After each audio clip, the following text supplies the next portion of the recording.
Unahin na po natin ang balita tungkol kay Pastor Apollo Kibuloy. Nakakulong po ngayon si Pastor Kibuloy at 4 na kapwa niya akusado sa PNP Custodial Center sa Camp Crame sa Quezon City.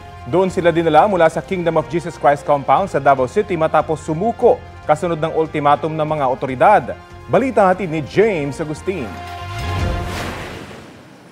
Bantay sarado ng mga pulis ang convoy na sakay si Pastor Apollo Kibuloy at 4 na iba pang kapwa niya akusado na lumabas sila sa Villamor Airbase sa Pasay. Pasado alas 9 kagabi nang dumating ang convoy sa Camp Crame sa Quezon City at dumiretso sa PNP Custodial Center. Nasundan ito ng kumpirmasyon ng PNP na sumuko sa KOJC compound sa Davao si Pastor Kibuloy at 4 na iba pa. Kinukumpirma po natin na hawak na po natin si Pastor Kibuloy, si Jacqueline Roy, si Ingrid Canada, si Crescente Canada at si Silva Semanes po. Nakuha po natin yung custody po nila around 5:30. Mga bandang 6:30 po ay nilipad po natin sila mula po sa Davao papunta po dito sa Villamor po tayo lumabas. Ayon sa PNP, 1:30 ng hapon kahapon na magkaroon ng negosasyon para sa pagsuko ni Pastor Kibuloy. Kasunod ito na ibinigay na 24 oras na ultimatum ng pulisya. Nagkaroon po ng negotiation ang PNP na kinatawan po ng intelligence group at ISAP. Pinagtulungan po ito that led to the peaceful surrender po ni na Pastor Kibuloy at 4 pa.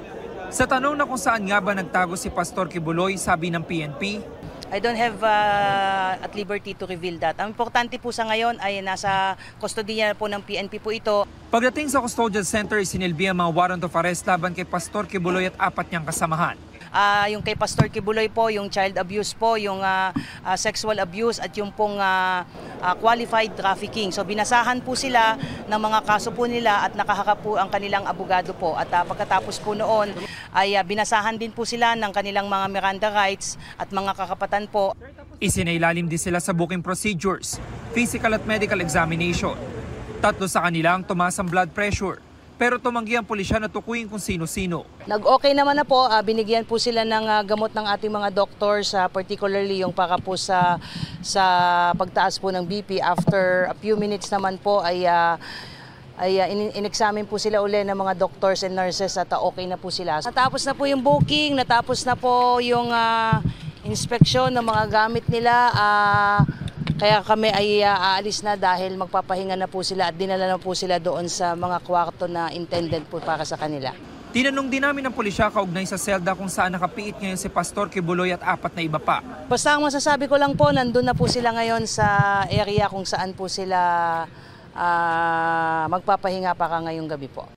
Inihanda na ng CIDG ang mga dokumento para sa isasagawang return of warrant sa Quezon City RTC at Pasig RTC. James Agustin, nagbabalita para sa GMA Integrated News. Kapuso, alamin ang maiinit na balita. Bisitahin at mag-subscribe sa GMA Integrated News sa YouTube. Sa mga kapuso abroad, samahan nyo kami sa GMA Pinoy TV at sa www.gmanews.tv.